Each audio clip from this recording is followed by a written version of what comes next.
Ya está con nosotros. Me siento muy honrado, emocionado también de poder tener la plática con uno de los referentes de la actuación mexicana más importantes que ha tenido nuestra historia en la propia industria, decía yo, del cine, de la televisión, en el ámbito humorístico, melodramático, en fin, en el teatro. Ustedes lo conocen y qué puedo decir yo si no sería más bien un rodeo y una redundancia, porque hablar de Edgar Vivar es hablar, sí, de esta impronta de la actuación mexicana, por lo cual me siento muy agradecido y honrado que se encuentre con nosotros. ¿Cómo está? Muy buenas noches. Buenas noches. Estoy muy abrumado con tanto, pues, con tantos conceptos y con esa descripción de que haces de mi carrera y de mi persona. Realmente, lo que me hace sentir es que ya son muchos años en este oficio. Y que cuando ves hacia atrás, pues sí, te das cuenta y eres consciente del tiempo que ha pasado y todas las cosas que has hecho. Y es muy bonito que alguien lo guarde en la memoria y que te lo reconozca como eres tú. Cosas. Lo guardamos en la memoria, lo guardo yo en particular en esta escena que estábamos transmitiendo de Ratatouille.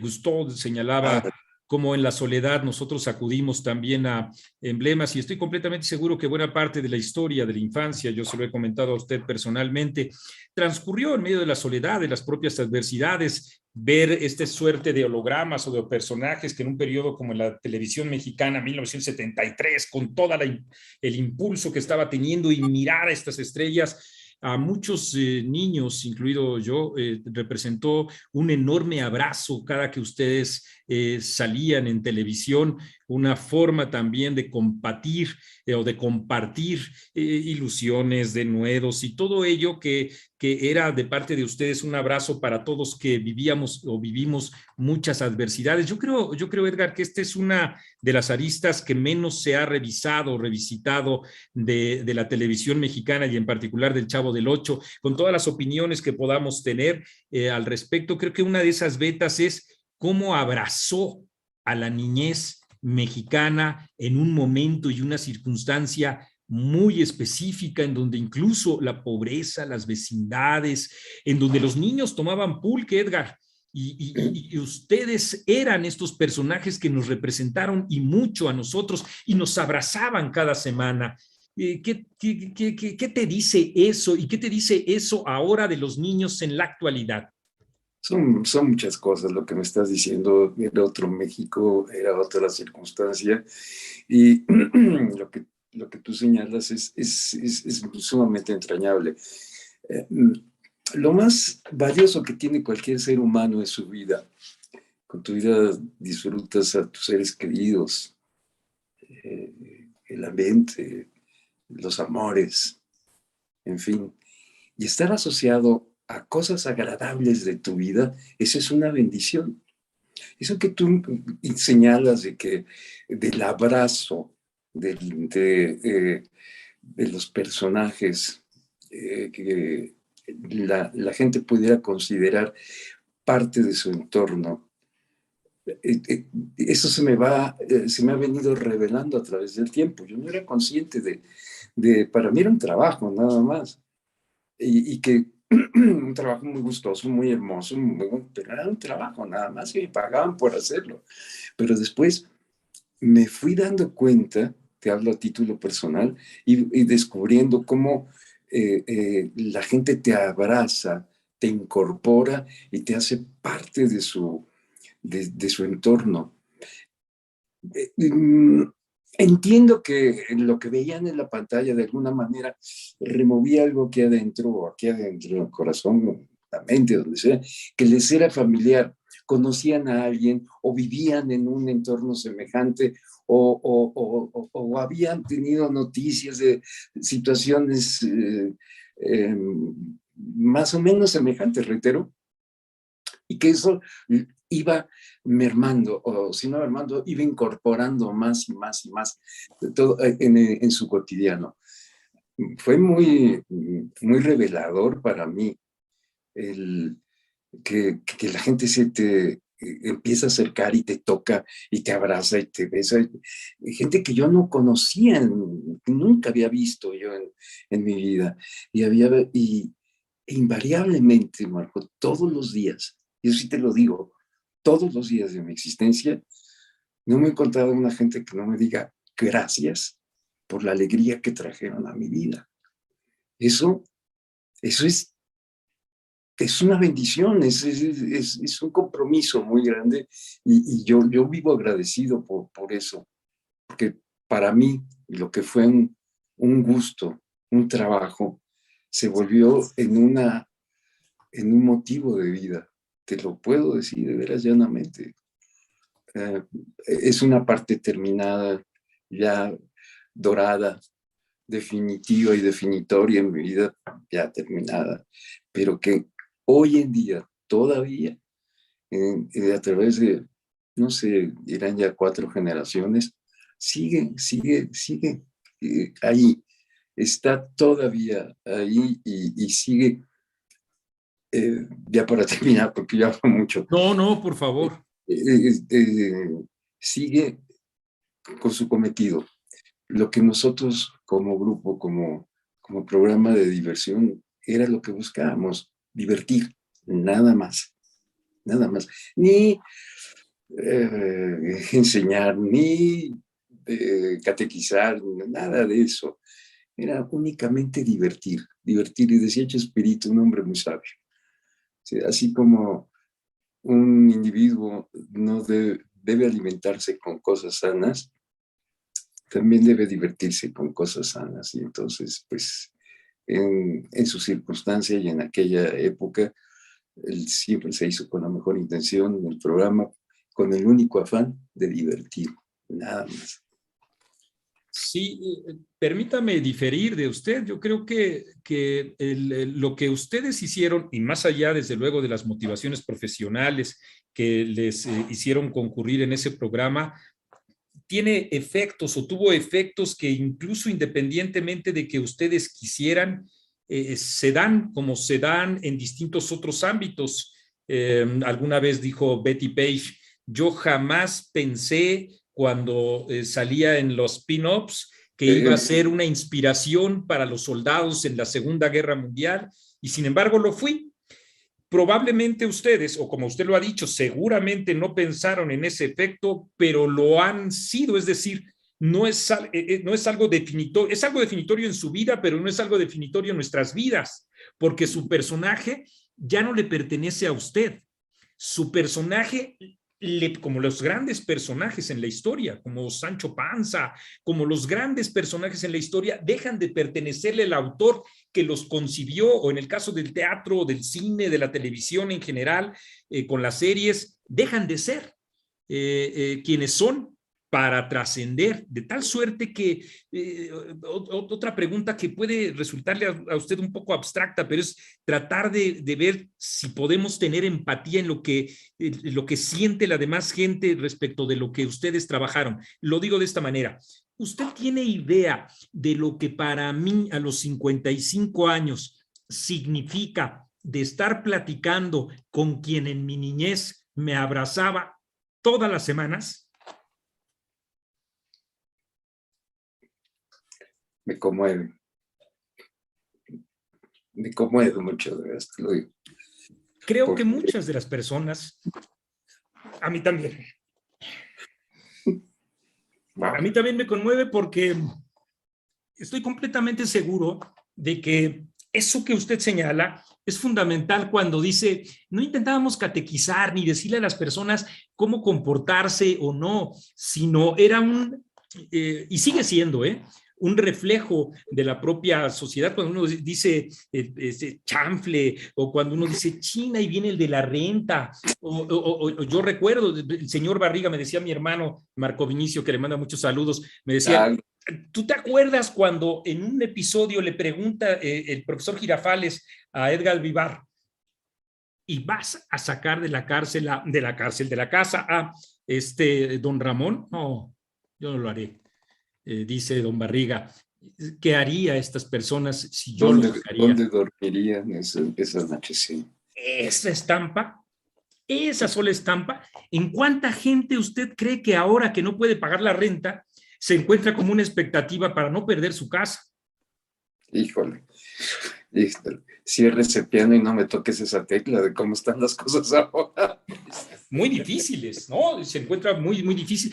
Nosotros vivimos los 70s y ahora vivimos el 2022. Hay muchas similitudes en lo que vivíamos en la política en ese entonces con lo que vivimos ahora, ¿no le parece? Sí, sí, sí, sí, pero ahora han tomado un sesgo que a mí no me gusta. Creo que está demasiado polarizada la sociedad. Eh, yo siento, es mi percepción, de que la incertidumbre y el desasosiego es mayor que en los 70s y que nos tocó vivir una época realmente dura en los 70, con devaluaciones cotidianas y con una inflación galopante, pero todo ese,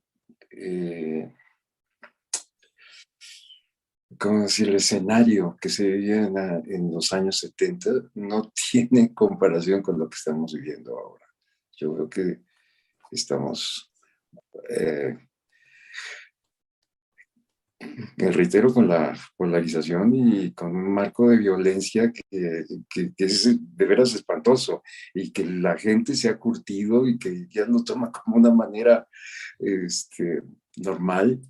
La cantidad de decesos y de las barbaridades que a mí se me eriza el pelo de veras de leer las noticias y lo que uno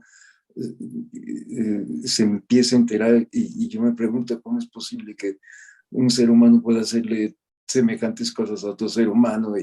En fin, eso era motivo de asombro y de espanto en los 70. Ahora aquí ya es cotidiano, aquí ya es normal, normal, Se ha normalizado, se ha normalizado normal. en los 70s la televisión, los programas, el fútbol nos ayudaba mucho, incluso también como paliativos. En efecto, era una situación diametralmente menos complicada de la que estamos viviendo ahora, pero aquí tenemos cada vez menos paliativos, no lo hay en ningún orden de la vida pública. Me parece que con un gobierno desorientado, usted conoce cuál es mi actividad profesional Yo lo, periodística y las opiniones que hago al respecto. y Y, comparto muchas, Marco. Esto de veras, sí, sí, es una, reitero, incertidumbre, porque no sé hacia dónde va el país, realmente. Yo no lo veo, pero me sucede lo mismo. estamos aquí y pienso que la riqueza más grande que tiene nuestro país somos nosotros y nuestra gente, la gente, de veras, la gente, porque yo sí he visto, hemos vivido terremotos, hemos vivido devaluaciones muy fuertes y a pesar de la gente que está al frente, que se van, son 6 años y se van. Queda ahí su huella, buena o mala, pero los que permanecemos somos nosotros, el pueblo, la población y todo, y los que trabajamos, y los que sostenemos el país, y los que, a pesar de todo, y reparamos errores y reconstruimos sociedad. En eso cifro yo mi esperanza. Yo también, aunque me parece que esto es de tal raigambre que quienes se van buscan trascender y delimitar a quienes se queden, y en esa misma tesitura, si eso llega a ocurrir, estaríamos viviendo una larga o más larga noche de lo que nos está tocando a nosotros vivir.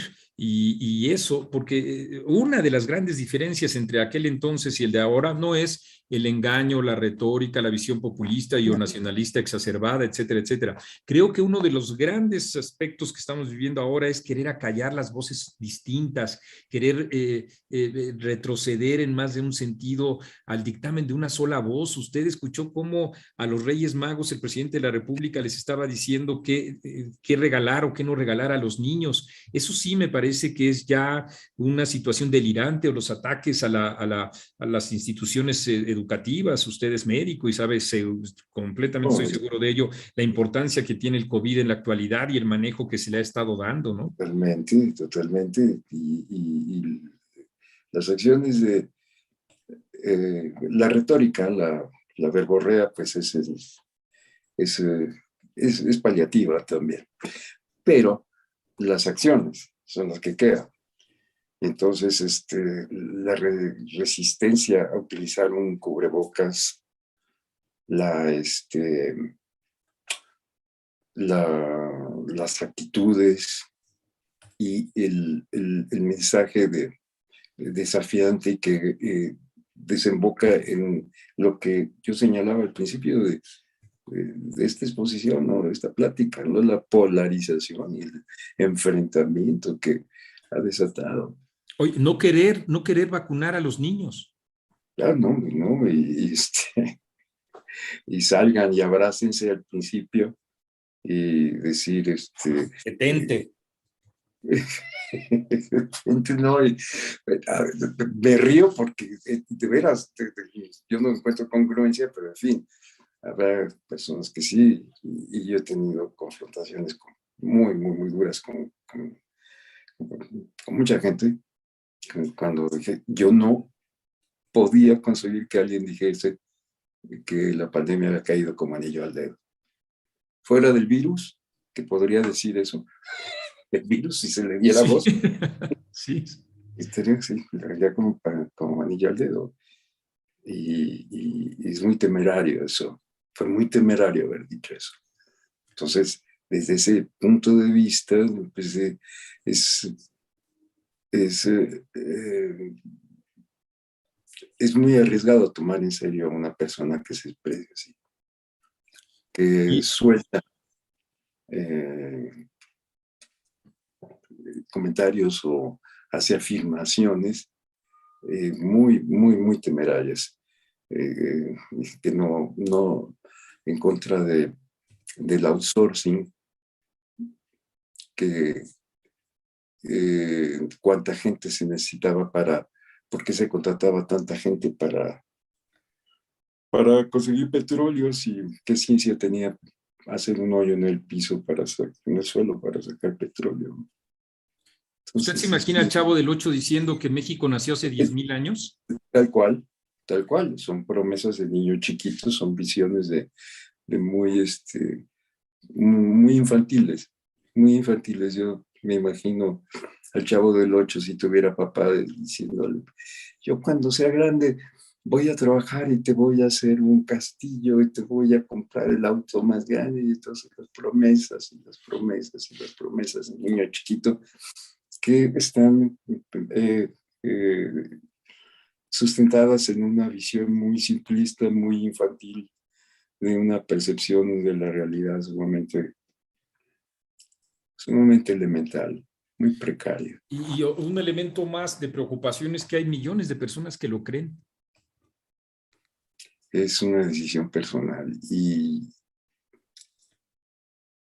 eh, yo a veces hago un ejercicio de tolerancia, lo digo abiertamente así con personas que yo quiero mucho, quiero mucho, entrañablemente, por las circunstancias que nos han unido, por toda una historia de amistad, pero que llegado a esta situación, a esto que estoy mencionando, ahí se rompe todo y ya no entra iba a usar la palabra cordura, pero es delicado. Viene la confrontación, viene la confrontación porque es una manera de ver las cosas que yo no veo, que yo no comparto, que yo no entiendo, y que de la misma manera entiendo que ellos ven mi exposición o mi manera de pensar totalmente eh, distinta a la de ellos. Pues sí, pero pues así es la democracia. Así es la democracia y así es como se maneja esto. Yo no, y reitero, me cuesta mucho trabajo disociar entre con las personas que quiero y que estimo y que con las que llegando a esta esfera no estamos de acuerdo, me cuesta mucho trabajo disociar. ¿Por qué? Porque soy una persona que eh, me comprometo con la gente a la que quiero, soy muy sentimentalmente comprometido con ellos. Entonces no acabo yo de entender su manera de ver y hemos tenido pues, debates, porque esa sería la palabra, un debate hasta donde se permite y llegamos a la conclusión, bueno, tú por tu lado y yo por el mío y así es. Sí, como dice usted, es la democracia, aunque a mí en lo personal, y probablemente usted lo ha visto en mi interacción en las redes sociales, que no hay un respeto por el que piensa distinto, sino que hay difamación, que hay insulto. Ahí Ya me imagino que le estén diciendo a usted, ¿y qué decía usted cuando Vicente Fox o cuando, no sé, cualquier presidente? Este tipo de actitudes no son propias de la democracia, son descalificaciones ad hominem y que más bien tratan de insultar cuando no de difamar. Eso es uno de los parámetros más difíciles que hay, porque cuando hay descalificación no hay diálogo y no hay eso que dice usted, debate. categóricamente de acuerdo. En el momento en que esa es la premisa que pongo yo cuando vamos a debatir. Digo, porque invariablemente, cuando yo empiezo a exponer mis razones y empiezo a hacer citas, confluye invariablemente, en la mayoría de los casos, hacia el insulto o la descalificación. Así como Exacto. exactamente eso.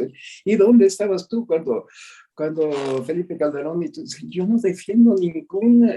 Y le estaba cobrando la renta a don Ramón, carajo. Dice, yo no defiendo a ningún. De verdad, y lo digo, de veras, la clase política me parece aberrante, de veras, se necesita tener un hígado descomunal para poderse dedicar a la política. Por eso yo no soy político, pero soy un ciudadano de aquí y tengo todo el derecho del mundo de poder opinar y poder discrepar también. Esa es la democracia, pero si no tengo el derecho Eso de no. insultar a la gente. Y hay insultos realmente que a mí me duelen. Un insulto duele. Y por eso no insulto.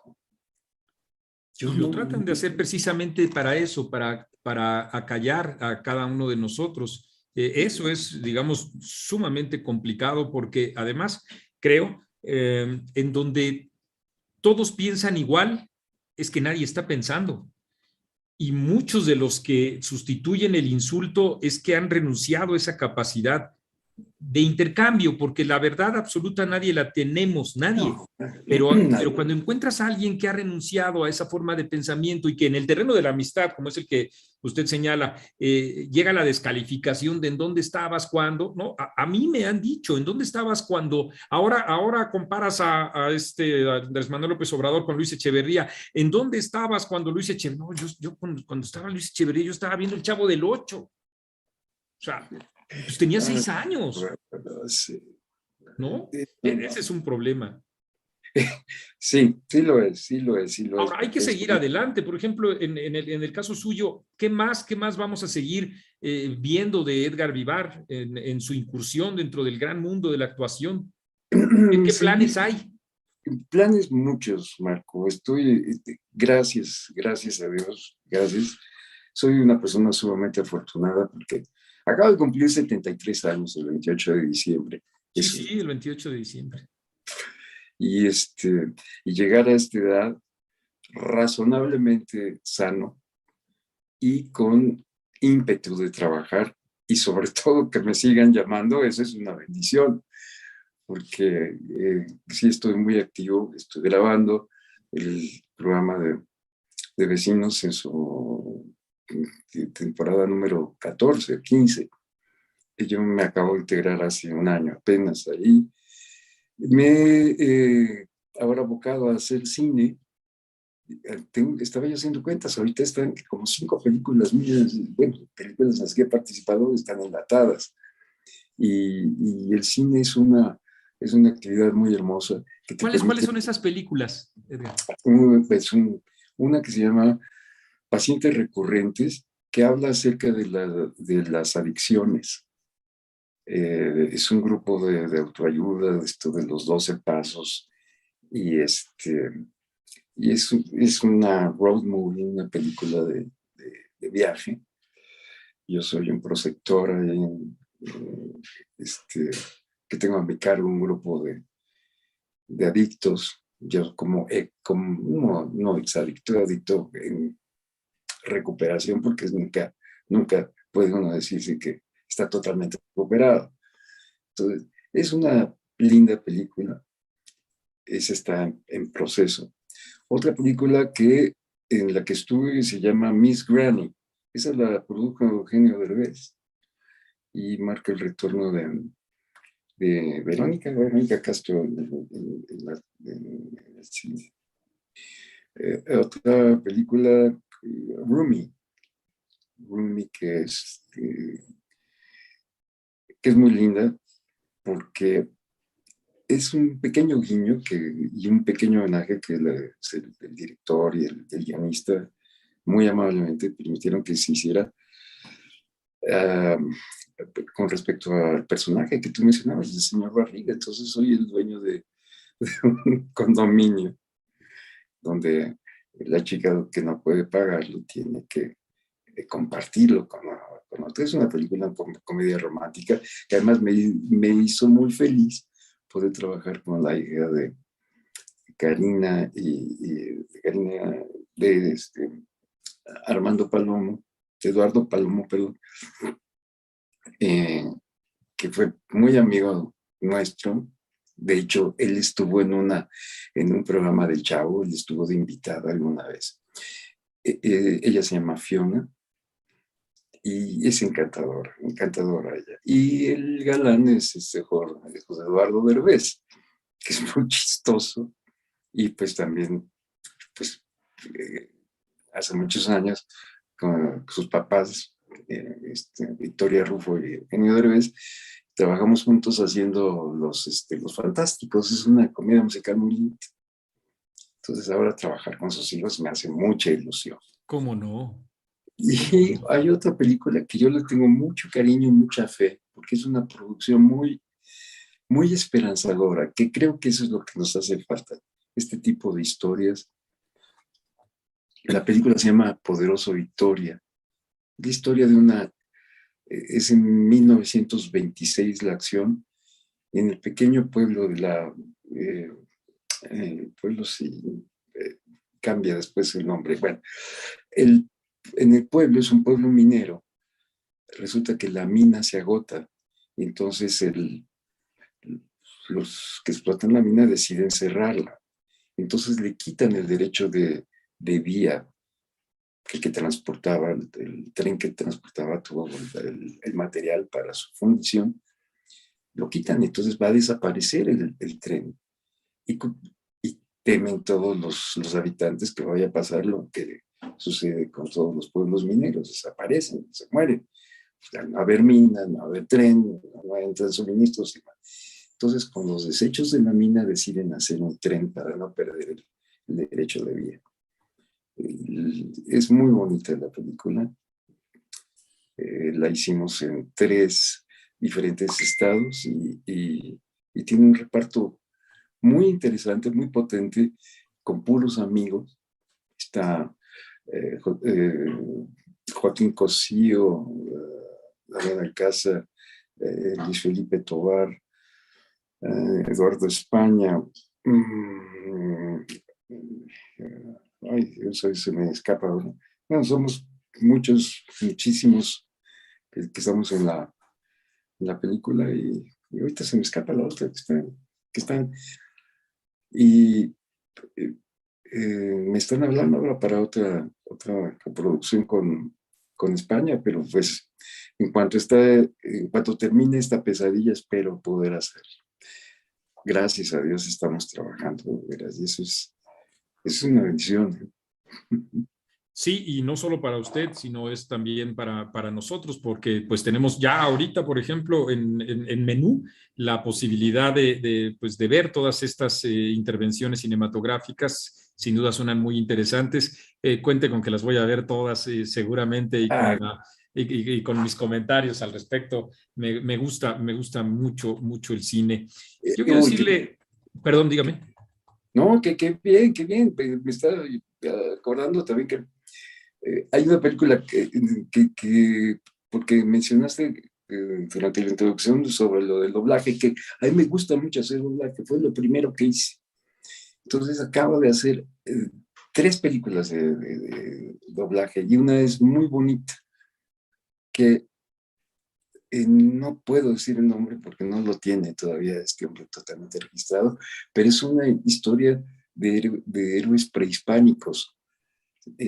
La acción está circunscrita en la Ribera Maya. Es una película de dibujos animados con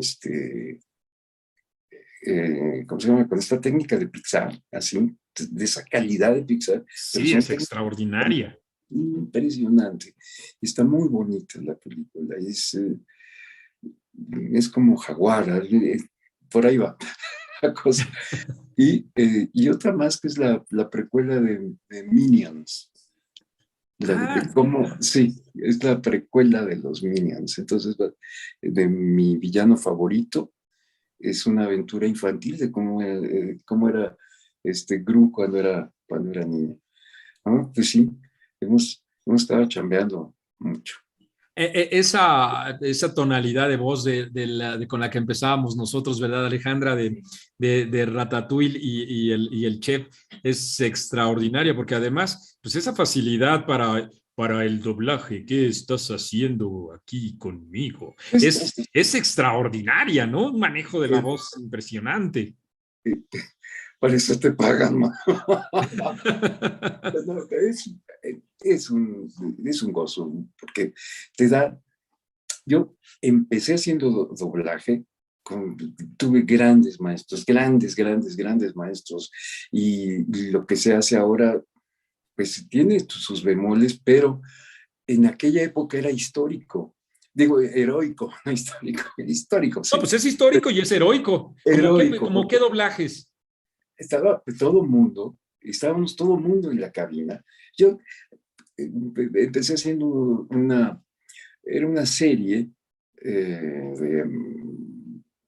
que fue, bueno, lo primerito que hice fue radio. Era una radionovela sobre los niños héroes, sobre la guerra de intervención. Entonces yo hacía Juan de la Barrera y estaba ahí Enrique Rambal. ¡Wow! Enrique Sí, Rambal. no, no. Yo me sentía chiquitito con las voces de todos y cómo aprender a respirar de frente de un micrófono. Y te daban el libreto que tenías que leer y estaba engrapado por abajo para que soltaras la hoja. No tenía lo que tú Así hacías, es. soltar la hoja.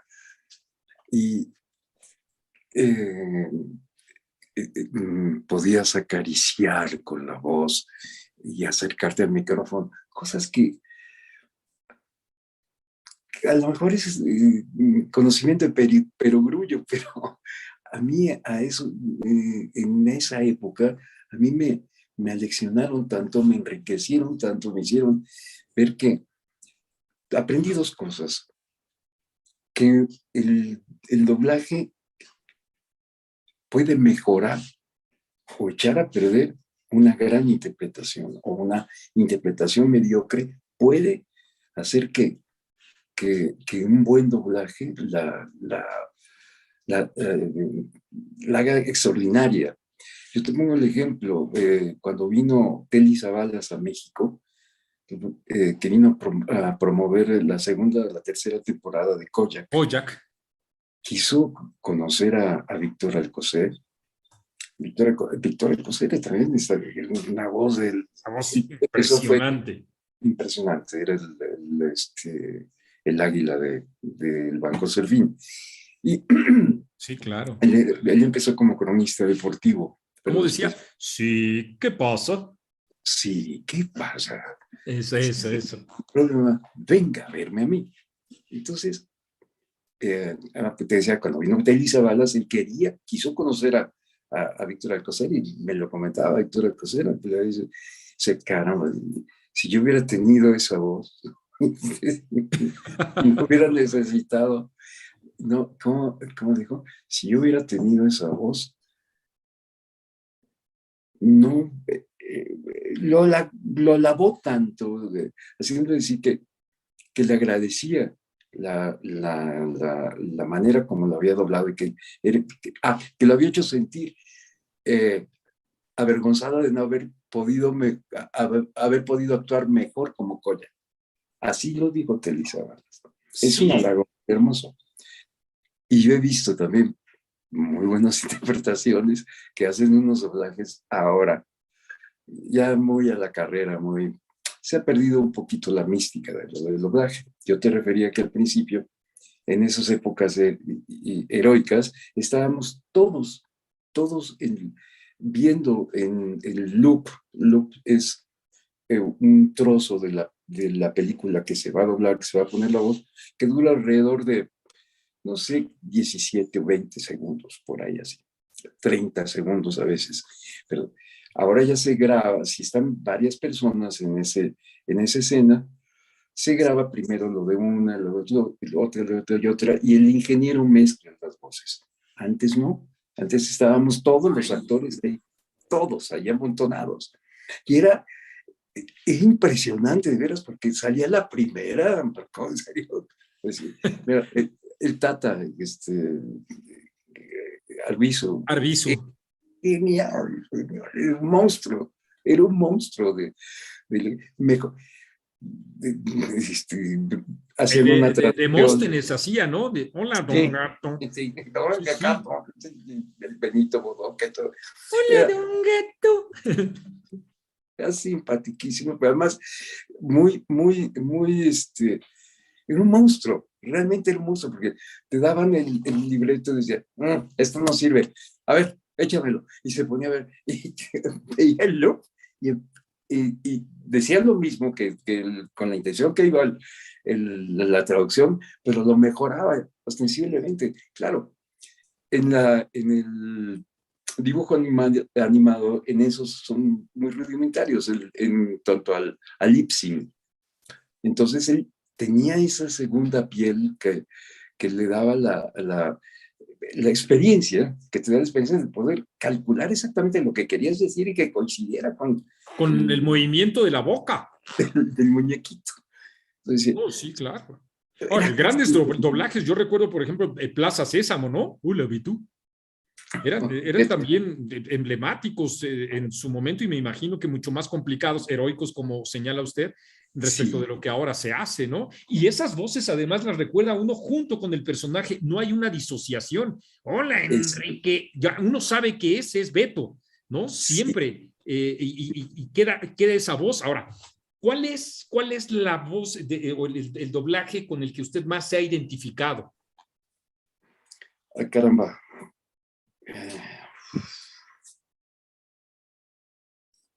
Yo creo que Dog de Up, una aventura de altura. Sí, Ah, sí, sí. esto salió un spin-off de esa película que son las aventuras de Dog y están ahora en el canal de Disney. Es más personal, porque ahí no tengo que fingir ninguna voz, no tengo que crear nada de eso yo. Entonces, te daban, raro en Disney, que te dan la manga ancha para poder ser tú, pero o sea, te buscan por el timbre de voz que sea parecido en este caso, al norteamericano. Entonces buscan más o menos en la paleta de voces la que sea más aproximada. Y te dicen los lineamientos del personaje, el director te dice, pero hazlo, aquí sí te dan una oportunidad, porque circunstancialmente el perro habla con una voz electrónica, ¿no? Una voz que no sé si te acuerdas tú de la anécdota, ¿no? Sí, sí. Entonces ahí soy un poquito más yo.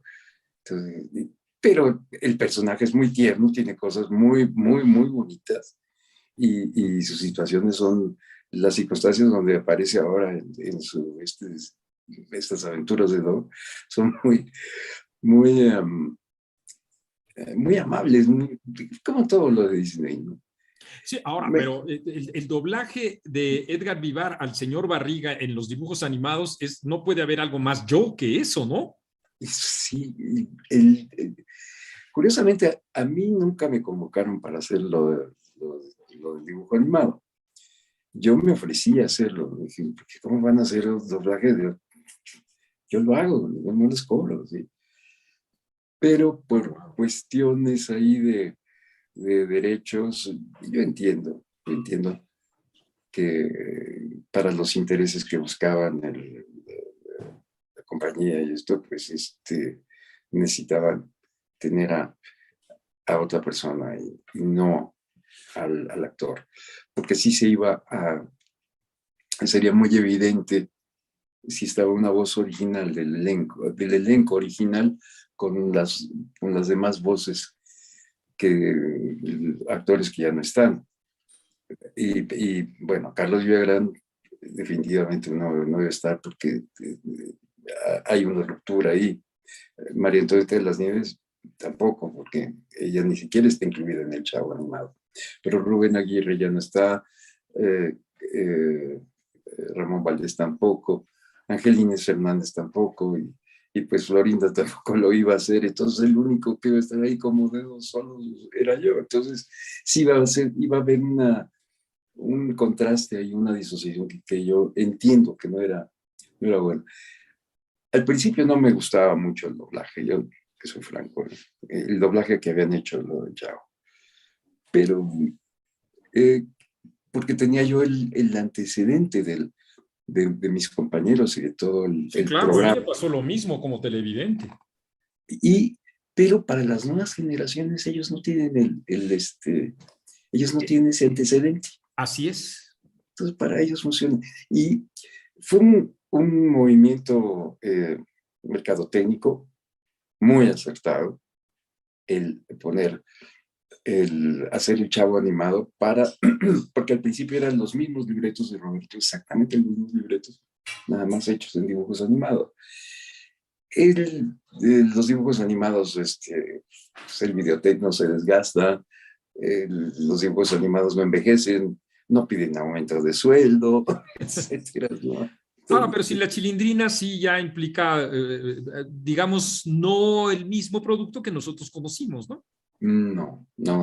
Y ese es sí, y se siente, sí, que éramos mira, la primera época del Chavo fue muy, muy hermosa, porque realmente éramos un grupo muy compacto, un grupo de amigos, y que hicimos las cosas con el corazón.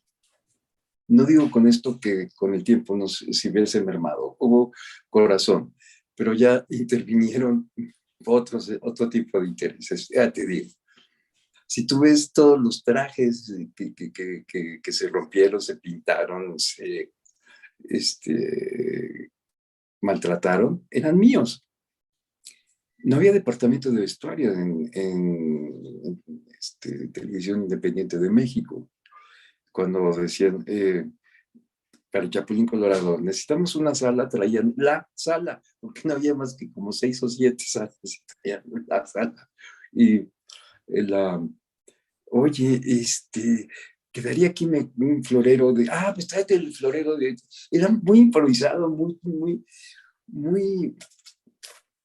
Artesanal en su momento, ¿no? tal cual, esa es la palabra, artesanal.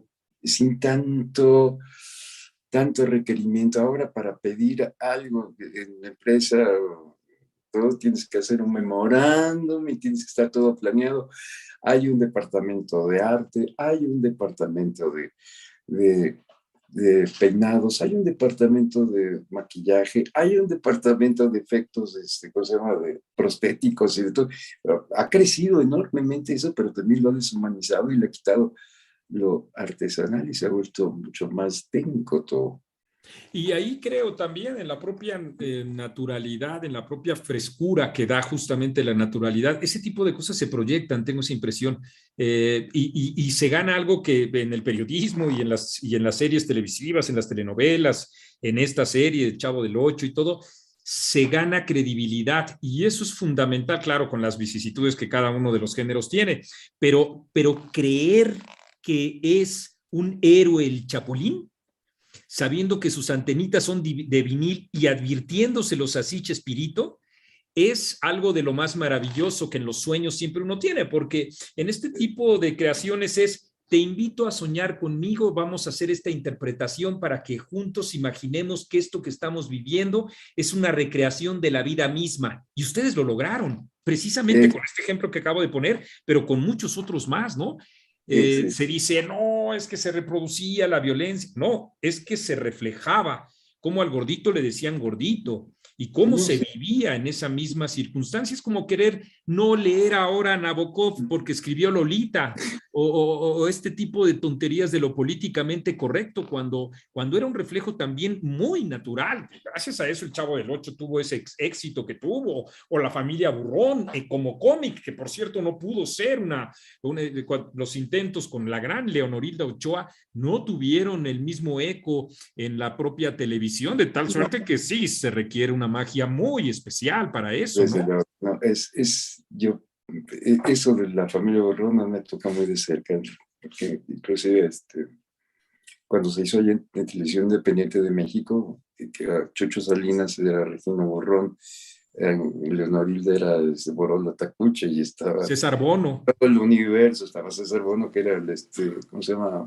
el Era tejocote, ¿no? de Cocote, sí, sí, sí, y estaba Arturo García Tenorio, que era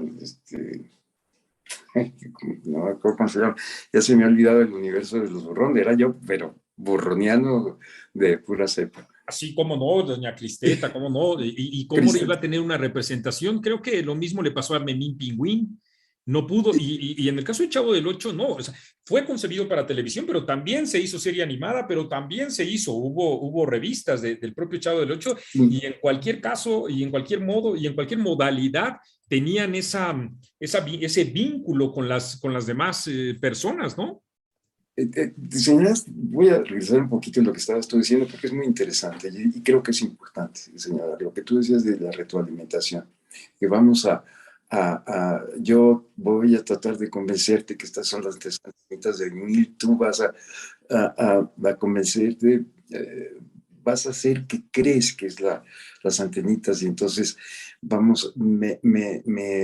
respondes al estímulo que te estoy dando y entonces eso me retroalimenta que yo siga creando dentro de este universo ficticio con el único afán de divertirse, nada más.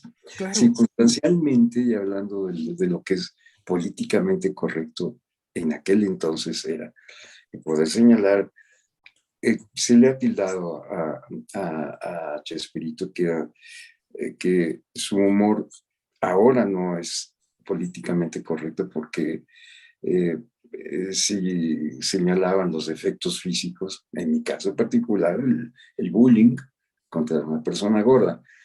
Y digo, bueno, pues ahora que está tan de moda el bullying, yo he estado de moda de toda mi vida, por decirlo así, pero era lo políticamente correcto en aquel allá y entonces. Entonces, que es muy bueno decir, de satanizar ahora a, al autor de Lolita Nabokov. Claro, Es como si tú lees la Biblia es claro. sumamente violenta.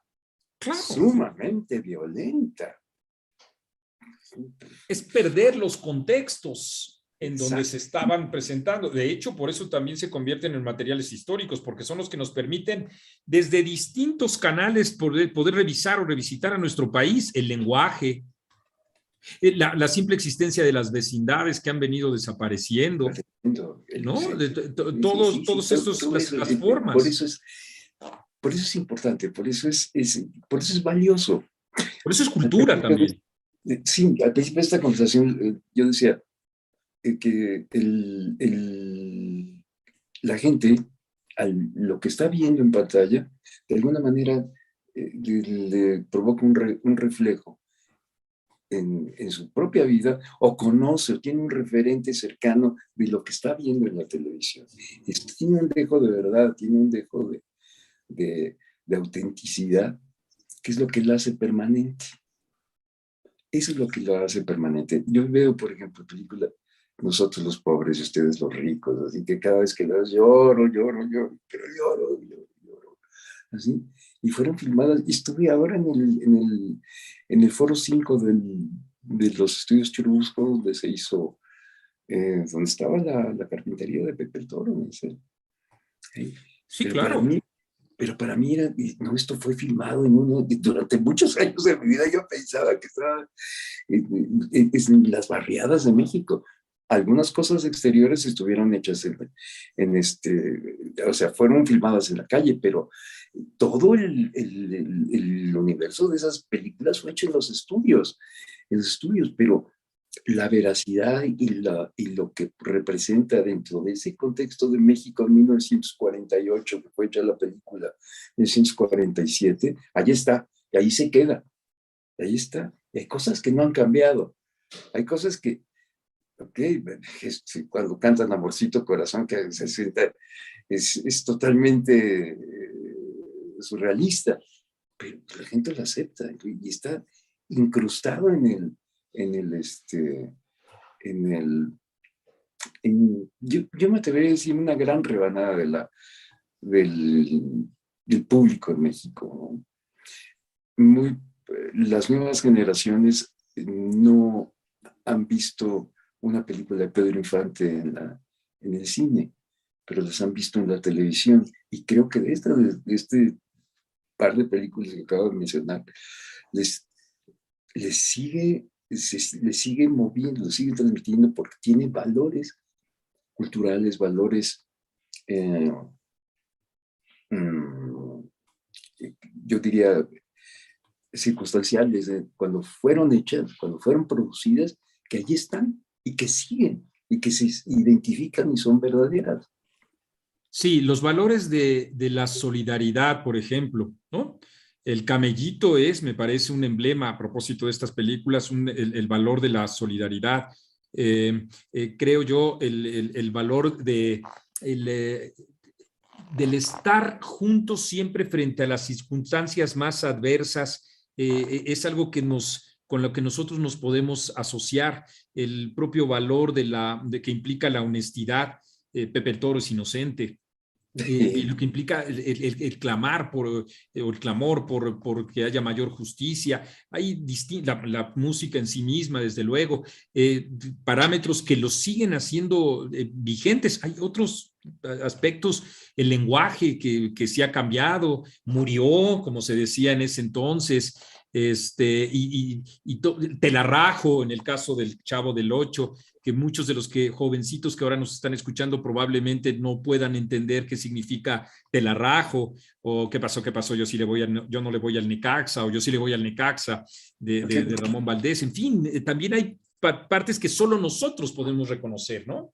Sí, mira, hay cosas que sí, pasa el tiempo y queda, pues lo que se tiene que quedar, no sé, yo no alcanzo todavía a entender qué es lo que te da la permanencia. Quizás más profundamente, o tratando de buscarle la cuadratura al círculo, pues diría yo que la, la veracidad, si dice Chachita, ni hablar mujer, traes pistola, ¿no? Traes puñal. Traes puñal. se acabó, no, pues murió. A pesar de eso, entiendes la intención y queda ahí. ¿Y qué es lo que qué es lo que hay detrás de eso? Una veracidad, algo totalmente real, algo que identifica, algo que habla de personajes reales, cotidianos, verdaderos, con todo lo adornado que es el cine y la televisión, pero siempre habrá una llamita de verdad ahí, que es esta que hace que las cosas permanezcan en el contexto colectivo, en el consciente colectivo, no lo sé. No, bueno, don Barriga diciendo que le va a Monterrey en un programa que quería irle a la América, después se hace el chanfle, la película, el dueño de la empresa es justamente dueño de la América, y don Barriga así con la mano en la cintura, y cuando decimos de la cintura estamos hablando de una cinturota, diciendo que le va a Monterrey. Eso en su momento, ahora quienes nos están escuchando, los jóvenes podrían no comprenderlo, pero una empresa que delimitaba gustos, no, wow. No te dejaba decir otra cosa. Pero bueno, éramos, ahí había una circunstancia.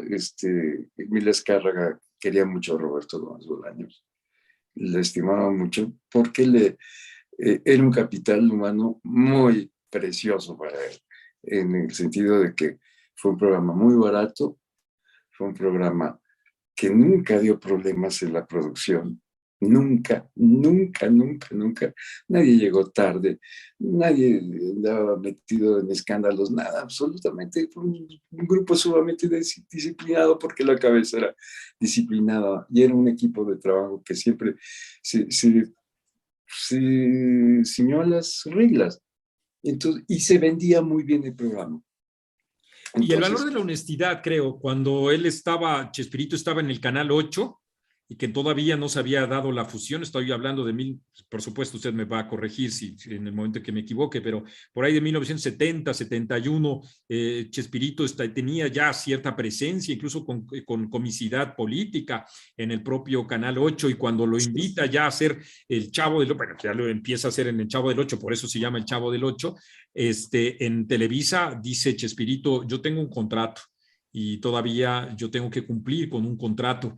Lo mismo que él le dijo a Emilio Azcárraga es lo que esperaba también de los personajes que formaban parte o formaron parte de este programa. Creo que así se gana también el respeto, ¿eh? Y tengo la impresión, desde luego es una especulación, pero cuando se le dice a un millonario, no puedo ir con usted, aunque usted me pague más, porque yo tengo un contrato y tengo que honrar ese contrato, se gana el respeto de los demás. esa es la anécdota, pero la anécdota va más allá. Si me permites, te la refiero. Por favor. Chespirito había estado trabajando, él nació en publicidad Arsi, que era cuando en Telesistema Mexicano eh, no era la potencia que ahora es Televisa. Para armar un programa, las compañías, las compañías publicitarias compraban el tiempo y ellos eran los que producían los programas. Por eso había Sonrisas Colgate, el Carrusel de no sé, el Yate Noches de Nescafé, las noches con Manuela Torres y todas estas cosas. el Estudio Raleigh de Pedro Vargas. Claro, sí, sí. Entonces, ellos pagaban la producción de Televisa, Telesistema ponía las cámaras y ponía todo, pero los dueños del programa eran las compañías publicitarias. Entonces, Roberto trabajaba para las compañías publicitarias, para Darcy, y ya tenía cierto nombre porque había escrito cómicos y canciones, le había escrito también para el Estudio Radio de Pedro Vargas. Todo esto viene ahora en la bioserie, por eso ahí está muy, muy allegado a eso. Pero en fin, la situación es que le ofrecen trabajo a Roberto porque él pedía tener su programa y nunca se lo dieron en Telesistema Mexicano. Dice, yo puedo escribir y tengo, su idea era hacer El Ciudadano Gómez, que era un programa de crítica social, precisamente. Así es, sí, sí. Algo que nunca se había hecho en la televisión. Entonces, ¿cómo se llama? Don Miguel de Llano Palmer, el papá de Julissa, que era el jefe de, no sé, que tenía un alto puesto en Televisión Independiente de México, dice, vente a hacerlo acá. Cuando termines tu contrato, no, pues no tengo contrato, ya se acabó. Vente a trabajar acá y le dieron manga ancha. Entonces empezó a tener primero intervenciones en los Supergenios de la Mesa Cuadrada, como los Supergenios de la Mesa Cuadrada, en el programa Sábados Espectaculares, que era un programa que Neftalí López Páez conducía. Era un programa que regalaba autos y esos programas maratónicos de 8 o 9 horas de duración en los sábados. Entonces, cuando aparecían los Supergenios de la Mesa Cuadrada, el rating se levantaba enormemente y le ganaba Telesistema Mexicano con 3 canales, que eran el 2, 4 y 5. Sí. El canal 8 le estaba haciendo competencia. A los 3. Esos 3. Estaba haciendo ruido. Entonces, con la competencia es buena. Entonces, empezaron a mejorar las producciones de un lado y de otro. Pero venía con mucho dinero el canal 8. Te digo que regalaban autos cada sábado. Era el programa estelar. Entonces, le habló Emilio Azcárraga a Chespirito y le dijo, ¿qué estás haciendo allá? Vente a trabajar acá. No, pues tengo el contrato aquí, no puedo irme, no seas tonto. En cuanto termine mi contrato hablamos. No te voy a esperar porque aquí el señor daba orden. Sí, cómo no, pues el tigre. Dice, pues, ¿cuánto tiempo te falta? Pues me faltan 6 meses. Estás olvídalo. Y entonces, pues, Roberto se sentía mal. Le había dicho que no al tigre, ¿no? Sí, no era cualquier cosa. No cualquier cosa. Y entonces, don Luis de Llano Palmer le dijo, oye, pues vamos a hacer el Ciudadano Gómez, ahora sí, pues vamos a firmar contrato, y firman un contrato por otro año.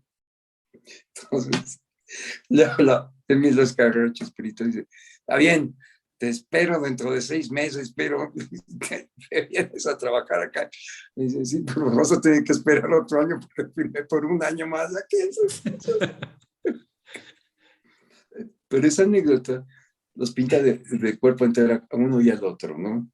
Roberto, entendible, ¿no? Entiendes los 2 puntos de vista. Desde luego. Pero sí, Roberto siempre fue muy, muy, muy apegado a las reglas y muy metódico para escribir, para hacer sus cosas.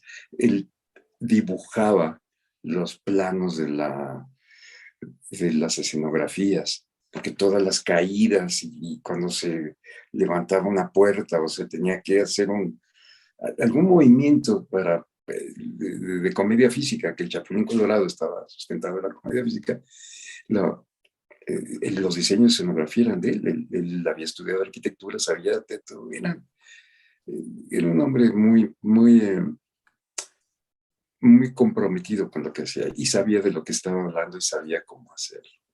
Entonces, el unicel, cómo usaba el unicel para generar los propios escenarios y nosotros desde pequeños, así como veíamos a Ultraman volar, veíamos también al Chapulín Colorado terminar y en una sala toda rota que era de unicel, pero nosotros sabíamos que era todo un héroe, ¿no?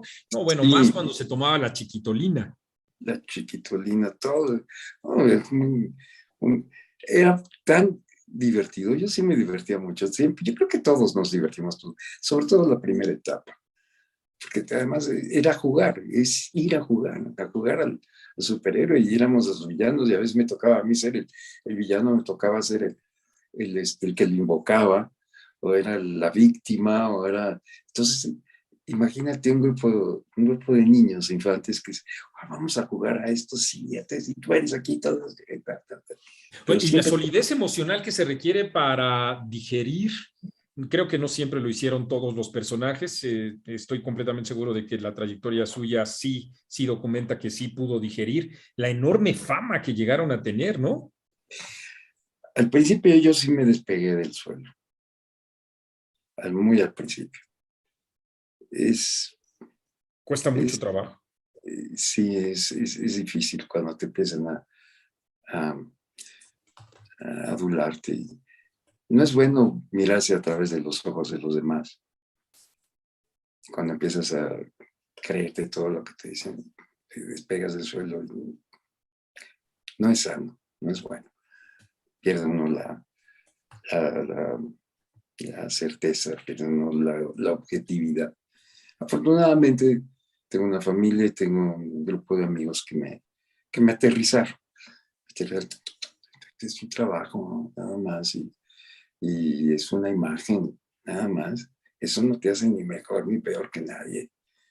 Y, Yo creo que se equivocaron y se equivocan no por un sentido de adulación, el que yo quiera decirle a usted, sino por lo que decía al principio de esta conversación. Trasciende el trabajo de uno, siempre trasciende el trabajo de uno para en cualquier órbita, en el arte, en cualquier periodo, sea o no la propia intencionalidad del artista, de la mujer u hombre que en determinadas actividades se haya desempeñado, llegan a trascender y van más allá. Marlene Dietrich no es Marlene Dietrich y nada más la mamá de una joven que trató incluso de aterrizar a todos sus admiradores para decir que puede hacer la crítica que como ser humano seguramente todos podemos tener esta falibilidad, pero Marlene Dietrich es el ángel azul y la expresión en contra del fascismo, le guste o no a su hija, le guste o no, o le haya gustado o no a Marlene, y a cada uno de los actores al que usted me diga, del cine mexicano, del cine de oro, de la propia, no sé, María Félix se trató de asociar ella misma y comportándose como una diva, pero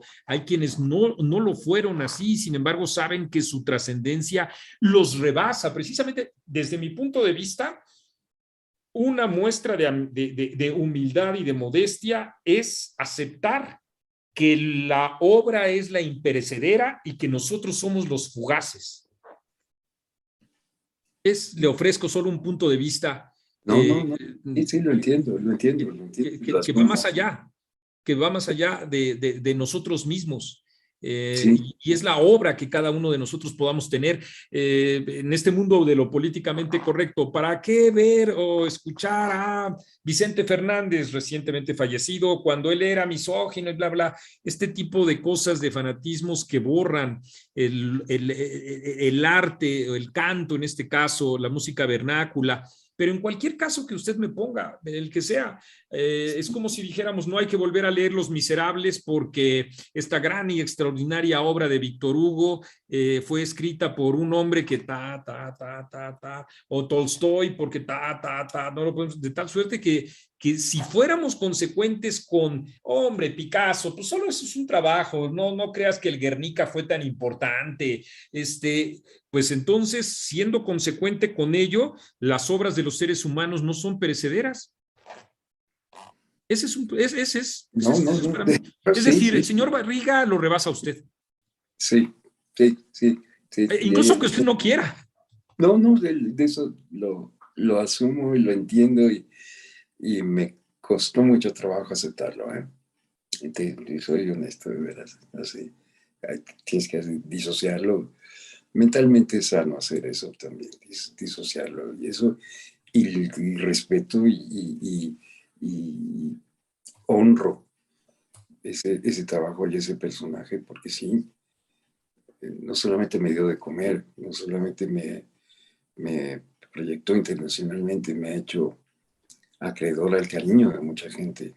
Además, el Brasil, trabajo, Colombia, Argentina, toda América Latina. sí, es impresionante, es impresionante. Y a veces, sí, por segunda vez en esta conversación, digo, me siento abrumado a veces y sobrepasado, sí.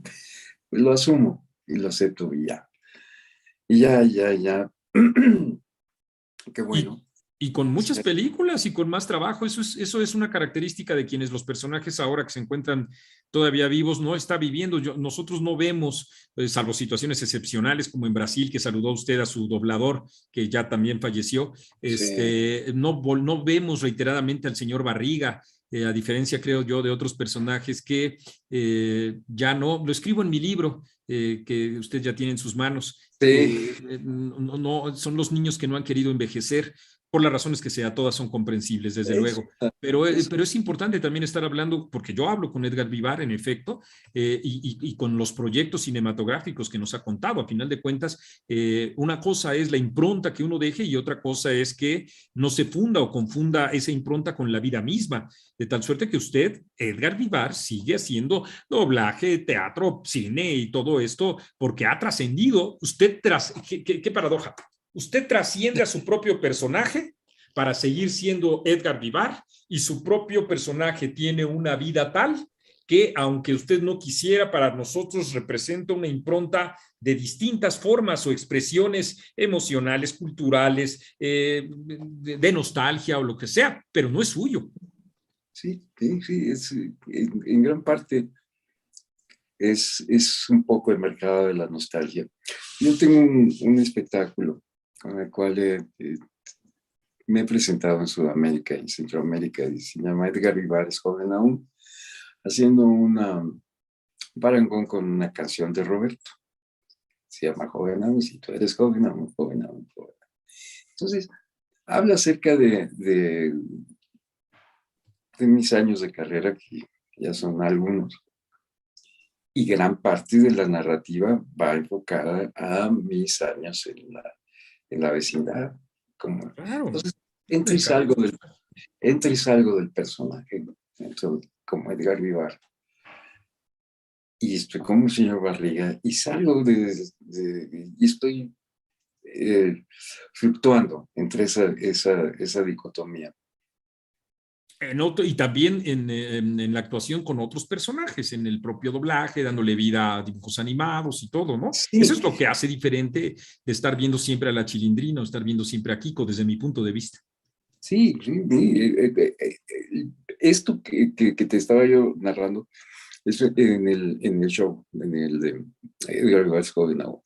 Y la gente, en un momento dado, pues lo siento, lo veo, ¿no? Le cuesta mucho trabajo a veces disociar eso, que, y me siguen tratando como el señor Barriga. Es muy chistoso, ¿verdad? Muy, muy chistoso, porque eh, ves cada reacción, señores que vienen con sus hijos, y entonces ponen al niño por delante, ándale, dile lo que le ibas a decir, y el niño queda viendo Pues que así. se lo diga a él, porque El señor Barriga más bien el papá lo quiere decir, ¿no? lo quiere decir, entonces el señor Barriga, pregúntale dónde dejó a Ñoño, y dónde está, y luego se me queda Míralo, viendo. míralo, Sí, sí, cómo no. ¿Quién no va a recordar ese tipo de expresiones? Claro. Y dice, ¿y de veras, tú eres Ñoño? Es, no, Ñoño es mi hijo. No, sí, sí, yo he visto a Ñoño.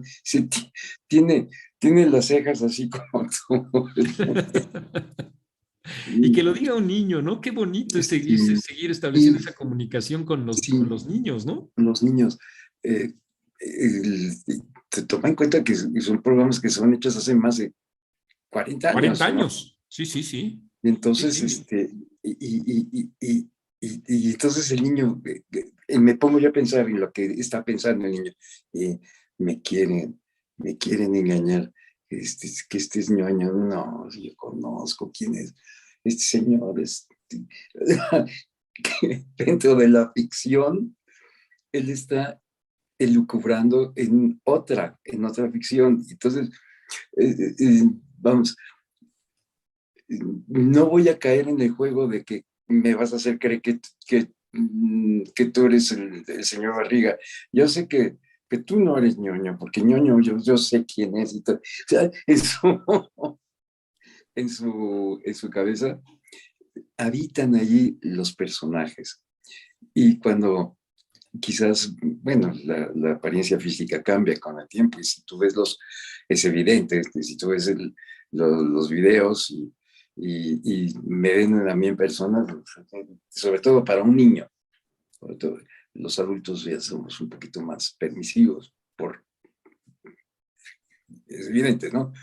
Pero por el niño algo le está removiendo la voz, quizás. ¿No? Sí, hay algo, hay un dejo de verdad. La ceja, los ojos, la sonrisa, siempre hay esto que le llamamos un halo, el propio carisma que cada persona tiene es el que se mantiene, ¿no? Exactamente. Y eso es Lo que escuchamos, el campanazo que escuchamos ahorita es de un reloj suyo. Sí, ¿Es aquí un tenemos un reloj que Jungans? yo. ¿Es un ¿Eh? Jungans? ¿Es un Jungans? Sí, Sí, es exactamente. un Jungans, sí, sí, lo alcancé. Es que me permite hacer la metáfora. ¿Cuántas veces este campanado de los Jungans que hay hasta con el Ave María y con cuartos y medias y todos son bien bonitos yo hubiera querido, voy a tener uno porque he tenido distintos de distintas otras marcas. Me pongo a pensar el eco del tiempo, cómo sigue marcando una misma hora como lo marcó hace 2 siglos o hace siglo y medio. El señor Barriga, cuando ya no esté aquí en este mundo, va a ser como un reloj Jungans Ah, y va a ese estar es un. marcando y sonando igual para las generaciones que siguen. Eso es, porque sigue don Barriga, aunque usted ya no esté. Sí, eso es. Qué lindo. Qué lindo que le digas eso. Y no es una adulación, es un hecho, porque Sí. nosotros como periodistas estamos también obligados a cifrar los hechos. Y es eso. Cada que escuchemos me paga la renta, que por cierto, ojalá que ahorita la persona que es dueña de esta casa esté escuchando esta conversación para que debemos 2 meses, no nos pasamos tanto con don Ramón, Híjole. como don Ramón, No, pero sí, ojalá que nos esté escuchando y tenga la bonomía que tiene usted, dicho sea de paso, ¿no? O si no, grabamos este pedacito, se lo mandamos a Alejandra, por favor, que se encuentra aquí en los controles para que ella lo pueda revisar. Pero sí, son situaciones y vicisitudes que todos vivimos, y más un medio de comunicación sí, como el nuestro, ¿no? es eso, sí. La, ese dejo de verdad y de autenticidad, que es lo que hace perenne las cosas. Qué bueno. Y esto que me acabas de decir me tocó el corazón y me deja pensando, pues sí, ya, cuando ya no esté aquí, y pienso en mis compañeros que ya no están. Mira, para el mismo niño que el papá lo llevó y que dice, mira, pregúntale por ñaño, ese niño no sabe que Ramón Valdés ya no está, que el mismo Chavo tampoco está, que la Brujita no está y que Godínez ya no está tampoco. Pero está ahí su trabajo, ahí está, ahí está. Y cumple, o por lo menos intenta, el cometido de divertir, de hacer sonreír. Y es hermoso ver, por ejemplo, cómo evoca la gente a Ramón Valdés. Tipo tan simpático, tan carismático, ¿no? Pero en todo el conjunto de la vecindad, ¿no? Cada uno es una pieza preciosa y una pieza perfecta que hizo un mecanismo que lo único que, reitero, ya por última vez, porque parezco disco rayado, No, no, no. era divertir nada más. Y que eso es lo que ha marcado a gente como tú. Y a mí me conmueve las cosas que me has dicho y que me hace sentir bien. Me hace sentir muy bien, porque eso quiere decir que valió la pena todo. Los trajes rotos, el codo, tengo el codo fracturado en una caída. No, pues es que sí tuvo varias caídas y sí le daban ahí. Pero valió la pena todo realmente. Y me pagaron dinero y todo eso, pero fue algo más, muchísimo más. Entonces, y toda esa época dorada se quedó ahí y ahí está. Por eso la respeto y la honro y no la toco. Y no, es lindo evocarla, es muy lindo evocarla y gracias por darme la oportunidad de evocarla. Todo lo contrario, todo lo contrario. A propósito de honrar, nos ha quedado claro que usted lo ha dicho con mucha claridad. No se planteó el efecto que llegó a tener o que tiene todavía y que seguirá teniendo su propio trabajo. Era un trabajo, como lo señaló usted, para cobrar, para divertirse también como lo ha hecho y ya no se planteó más. pero hay otras maneras de honrar también a esos personajes, la suya principalísima, honrando al señor Barriga, pero también hay niños que los vimos a ustedes y que había, además de este deseo, de esta intención de divertir, había también una atmósfera que es la atmósfera de la honestidad. Más allá de que la Chilindrina haya sido bastante chismosa, o que Kiko fuera trapacero, o que el Chavo del Ocho siempre aprovechara la oportunidad, o a que Don Barriga, si le hablaban bonito, pues era siempre el buen hombre que podía ser condescendiente. Más allá de todo eso, hay algo que era fundamental, digo, es la honestidad. Una manera que yo tengo de honrar el trabajo de usted, de ustedes, es justamente la honestidad. Créame que aunque usted no se lo haya planteado, porque usted no fue el papá de tantos niños, sino un referente infantil en sus propios momentos, que vimos ahí en ese terreno de la ingenuidad, de la picardía, siempre un parámetro de la honestidad. Y yo le quiero decir que honro su trabajo desempeñando el mío con honestidad, siempre, siempre entendiendo que frente a todas las vicisitudes que tiene la vida, el tener picardía, además de un sentido, uno como periodista a veces es un chismoso, en tener todo eso siempre existe una manera de honrar la propia niñez, y esa es la honestidad. Por eso yo también me sumo a todos los que le dicen a usted gracias. Muchas gracias, aunque incluso no se lo haya planteado como un objetivo. Gracias por haber hecho ese trabajo que ha tenido tantos efectos en muchas personas, en mí sí, tratando de honrar con total honestidad ese parámetro, ese atisbo que cada noche la bonita vecindad del Chavo nos daba a nosotros. Por eso le agradezco muchísimo esta conversación. Y hasta el día de hoy, a mis 55 años, uno no puede decir que ocurra con la vida misma, porque sería pontificar, pero sí le puedo decir hoy, don Barriga, misión cumplida. Gracias. Muchísimas gracias por esta conversación y ojalá nos veamos muy pronto. Le mando un abrazo muy entrañable. Igualmente, muchas gracias, Marco. Muchas gracias. Hasta luego. Buenas noches.